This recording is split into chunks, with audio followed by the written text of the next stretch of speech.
ഒരു ജോലി കംപ്ലീറ്റ് ആയിട്ട് ചെയ്ത് തീർക്കാൻ പറ്റാത്തവർക്ക് വേണ്ടിയിട്ടുള്ള വീഡിയോ ആണ്. എന്തെങ്കിലും ജോലി ചെയ്യുമ്പോൾ മൈൻഡ് ഡീവിയേറ്റ് ആയി പോകുന്നവർക്ക് വേണ്ടിയിട്ടുള്ള വീഡിയോ ആണ്. നിങ്ങൾക്കായി ഞാൻ ഒരു ടെക്നിക്ക് പറഞ്ഞുതരാം. ഇത് ലൈഫിൽ അപ്ലൈ ചെയ്ത് നോക്കൂ, ഉറപ്പായിട്ട് റിസൾട്ട് ഉണ്ടാവും. ഇത് സയന്റിഫിക്കലി പ്രൂവൺ ആയിട്ടുള്ള ഒരു ടെക്നിക്കാണ്. പൊമഡോറോ ടെക്നിക്ക് എന്നാണ് ഈ ടെക്നിക്കിന്റെ പേര്. ഒരു ആവറേജ് ആയിട്ടുള്ള ഒരു മനുഷ്യന്റെ 25 മിനിറ്റ് ആണ് അയാളുടെ കോൺസെൻട്രേഷൻ സ്പാൻ എന്ന് പറയുന്നത്.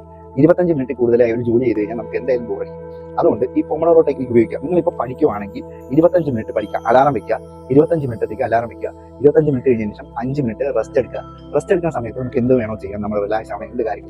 ഫോൺ എടുത്ത് വെച്ച് മെസ്സേജ് അയച്ചുകൊണ്ടിരുന്നാൽ ഡീവിയേറ്റ് ആയി പോകും. ആ ഫോൺ അത് പാട്ട് കേൾക്കുക, അങ്ങനത്തെ എന്തെങ്കിലും കാര്യങ്ങൾ ചെയ്യാം. ഓക്കെ, നെക്സ്റ്റ് വീണ്ടും 25 മിനിറ്റ് ചെയ്യുക, പഠിക്കുക, വർക്ക് ചെയ്യുക, എന്ത് വേണോ ചെയ്യാം. ആ സമയത്ത് വീണ്ടും കോൺസെൻട്രേഷൻ കിട്ടും. പിന്നെ നമ്മുടെ ബ്രെയിനിൽ തന്നെ തോന്നും അത് ഈ 25 മിനിറ്റ് വർക്ക് ചെയ്ത് കഴിഞ്ഞാൽ 5 മിനിറ്റ് നമുക്ക് റെസ്റ്റ് കിട്ടുമല്ലോ എന്നുള്ളൊരു ചിന്ത നമ്മുടെ ബ്രെയിനിൽ വരും. അങ്ങനെ നമ്മുടെ കോൺസെൻട്രേഷൻ വർദ്ധിക്കും. ഇത് സയന്റിഫിക്കലി പ്രൂവൺ ആണ്. ഞാൻ എൻ്റെ ലൈഫിൽ അപ്ലൈ ചെയ്ത് നോക്കിയിട്ടുള്ള കാര്യമാണ്. പൊമഡോറോ ടെക്നിക്ക് ഒരുപാട് പേർക്ക് അറിയാവുന്ന ടെക്നിക്കാണ്. ഇതുപോലത്തെ കുറേ ടെക്നിക്കുകളുണ്ട്, ഫൈമാൻ, അങ്ങനെ ഒരുപാട് ടെക്നിക്കുകളുണ്ട്. നിങ്ങൾക്ക് അറിയാൻ താല്പര്യം ഉണ്ടെങ്കിൽ എന്നെ ദയവായി ഫോളോ ചെയ്യുക. ഫോളോ ചെയ്ത് കഴിഞ്ഞിട്ട് സംശയം എന്തെങ്കിലും ഉണ്ടെങ്കിൽ ചോദിക്കാവുന്നതാണ്. Thank you so much.